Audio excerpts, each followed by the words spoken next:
Imagine a classroom of 25 students with just 12 children needing help with today's assignment because it's not quite understood. They're all yelling, Mrs. Smith, please help me. But she's doing the best that she can. Mrs. Smith would be able to do a much better job if her classroom were reduced by just 5 students. Imagine the accomplishment that she would feel and the students would feel at the end of the day. Despite the obvious stressful situation for all involved, the U.S. government does not place the same emphasis that it did just a decade ago on reducing class sizes.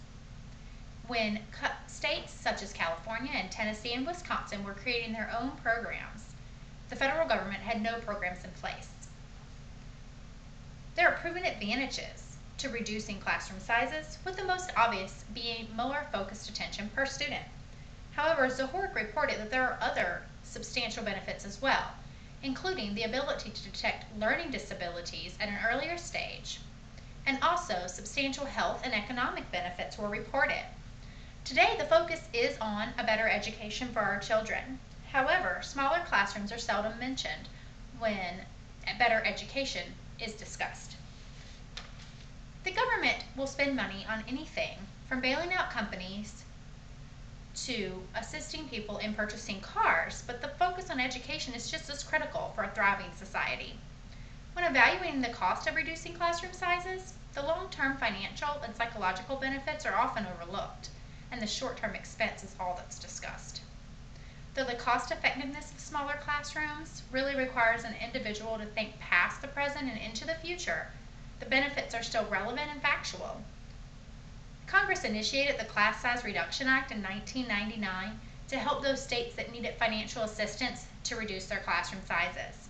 The purpose of the program, as reported by Malesi and Gamoran in 2006, was to allow each class to have 18 or less students in grades 1 through 3, with kindergarten being added in the year 2000. The U.S. Department of Education tracked that program and showed that there was substantial success in allowing children with learning disabilities to get the needed attention, and there was also substantial health and economic benefits when those students were tracked throughout the rest of their years in school. U.S. Secretary of Education Richard W. Wiley said that the CSR program was announced, and any parent or teacher will tell you that class size really does make a difference. With the ability to detect learning disabilities at an earlier stage, it does save the U.S. government a considerable amount of money, because those specialized programs that are currently in ACT do not need to be there for the students that in fact don't need a special education program. Those programs can be created for the students that do in fact need them, saving the government a substantial amount of money. However, the benefits of the smaller classrooms were also shown through health and economic benefits with the study of Munich and Wolf in 2007. They examined the health benefits for those individuals, showing that those that did not continue their education tended to rely on programs such as Medicaid and Medicare. They also showed that a better level of education leads to a better quality of life, which allowed those people to go on and get a higher education, which allowed for better working conditions, less health problems, lower crime, and less ability to have to rely on government or assistance. As shown in the chart by Munich, it shows that high school dropouts in relation to high school graduates and college graduates, that high school dropouts show the least amount of earnings and the least amount paid to the government, with college graduates obviously making the most amount of money at $33,701 and the most going toward taxes at $5,954. They showed that a student educated in a smaller classroom had more initiative to continue their education, which, as shown, would allow for a college graduate to contribute more to the U.S. government, even though they're not wanting to contribute more to smaller classrooms. President Barack Obama is leading our nation now, and education is a priority for him. He's developed plans to improve the No Child Left Behind Act that was implemented in 2001. He's wanting to show that reduced classroom sizes are important to him. These improvements will lead to continued support for early detection of those learning disabilities and future health and economic benefits. Implemented from 1985 to 1989, Moss Stetler said of the Tennessee STAR project, "It was a controlled experiment, which is one of the most important educational investigations ever carried out. and illustrates the kind and magnitude of research needed in the field of education to strengthen schools. Future programs of this degree are required. They are needed for our society to succeed.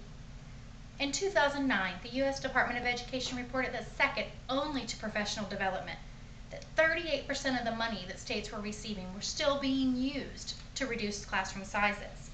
This shows that there are educators out there that know the importance of smaller classrooms. In order to produce those individuals that America must have to improve the economy, they must be provided with a better education. President Bill Clinton saw that reducing classroom sizes was important. In Cohen's report in 2000, he said that reducing class size is one of the most important investments we can make in our children's future. Recent research confirms what parents have always known. Children learn better in small classes with good teachers, and kids who start out in smaller classes do better right through high school graduation. These words change education reform, and now President Obama is working to change the standards that were created with the class size reduction program, transformed with the No Child Left Behind Act, and improved with the reauthorization of the Elementary and Secondary Education Act, as reported by the U.S. Department of Education. The U.S. is making progress, but must place the focus back on education and acknowledging that to provide success, these programs must be overlooked for the initiating costs, and changes must be made. Many methods have been incorporated, but none have shown the success as reducing classroom sizes has. Imagine how victorious the U.S. can be if focused attention is placed on preparing all educators to teach in smaller classrooms. Do you feel that smaller classrooms for all are realistic in today's economy? I feel that if the government is able to spend money on bailing out companies that have set themselves up for failure, that I definitely think they can go into debt to provide a better education for our children. Do you feel that teachers really notice a difference if their classroom is reduced by just 5 students, as you mentioned before?